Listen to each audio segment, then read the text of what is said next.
Ransom County in southeastern North Dakota. I was just about to take Oreo for a walk. North Dakota. Richland County in southeastern North Dakota. Northeastern Sargent County in southeastern North Dakota until 8:30 a.m.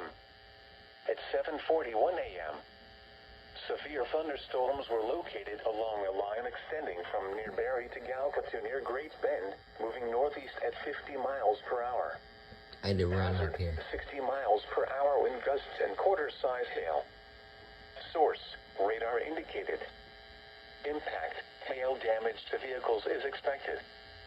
Expect wind damage to roofs, siding, and trees. Locations impacted include Fargo, Fergus Falls, Wahpeton, Moorhead. As you can see, it's kind of yellow outside.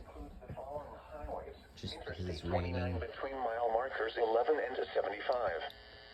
Interstate 94 in North Dakota between mile markers 337 and 352. Interstate 94 in Minnesota between mile markers 1 and 6. Oreo's still downstairs with For his your leash protection, on. move to an interior room on the lowest floor of a building.